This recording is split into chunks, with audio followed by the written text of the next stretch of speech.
우리 고양이가 물을 잘 먹지 않는다고요? 물 마시는 모습을 본 게 손에 꼽을 정도라고요? 고양이가 물을 너무 적게 마시는 것 같아 걱정이 될 때가 있습니다. 집사라면 한 번쯤 해봤을 고민이죠. 바로 음수량입니다. 그래서 오늘은 4년차 집사의 고양이 음수량 올리는 꿀팁을 모두 풀어보겠습니다. 이번 영상에서 알게 될 꿀팁들만 시도해보셔도 고양이 음수량이 2배 이상 증가할 거예요. 습식 사료의 비율을 늘려주는 건 물을 마시기 싫어하는 고양이들의 음수량을 충족시키는 데 가장 좋은 방법입니다. 고양이는 1kg당 50ml의 물을 마셔야 한다고 합니다. 5kg의 고양이라면 250ml, 즉 생수 반병 정도를 마셔야 하는 거죠. 물을 안 마시는 고양이한테는 생각보다 많은 양입니다. 육식 동물인 고양이는 본래 야생에서 수분을 많이 함유하고 있는 먹이를 먹었죠. 하지만 집안에서 생활하게 되면서 수분 함유량이 많은 음식보다는 건식 사료를 많이 먹게 됩니다. 그렇게 점점 수분 부족으로 건강에 적색 경고 등이 들어오게 되죠. 첫 번째, 습식 사료의 비율을 늘려주거나 혹은 사료에 물을 타준다. 습식 사료는 고양이에게 야생의 먹이와 비슷한 식사를 제공할 수 있어요.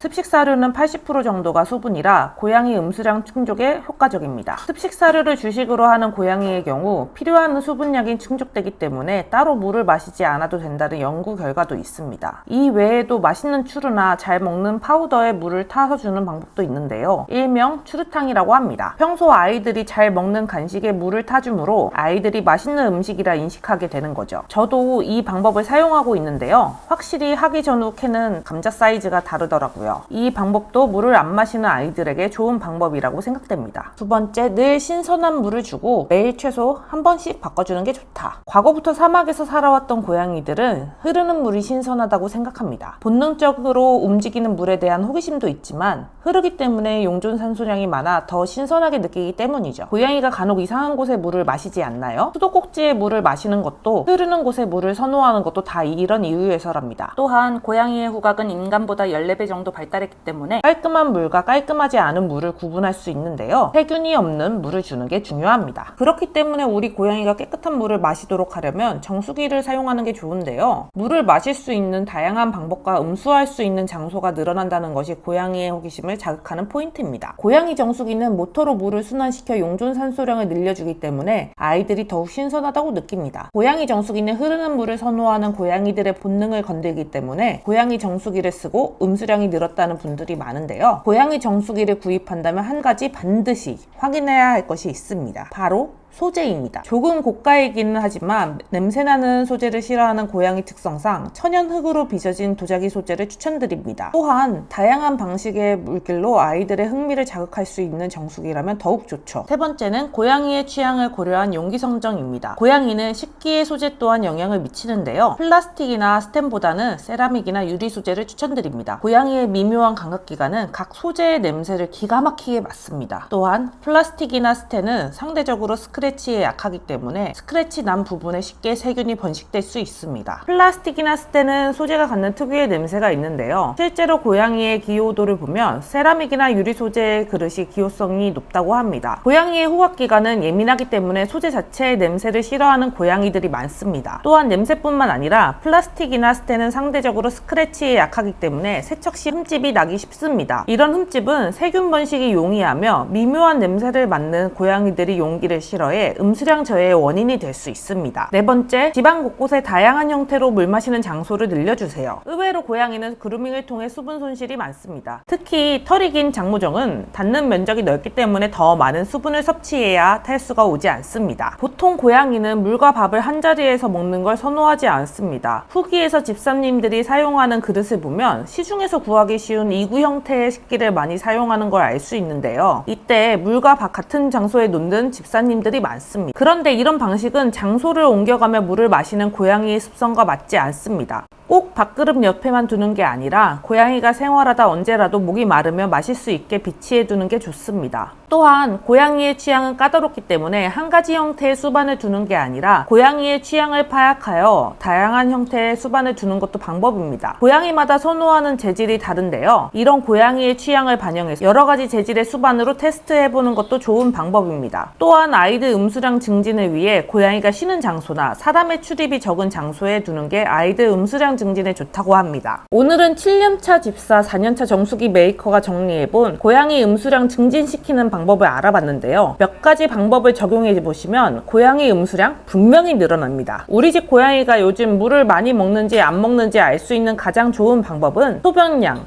즉 감자를 캐보는 건데요. 하루 동안 나온 감자의 수나 크기를 비교해 기록해두는 것도 아이들 평생 건강에 도움이 됩니다. 생각보다 많은 고양이들이 음수량 때문에 고생합니다. 그렇기 때문에 아이들의 탈수 증상을 주의 깊게 관찰하는 것도 한 방법입니다. 영상이 도움이 되었다면 좋아요, 구독 부탁드리고요. 다음번엔 더 유익한 영상으로 돌아오겠습니다. 세상의 모든 고양이들이 장수하는 그날까지 시리얼 펫이었습니다.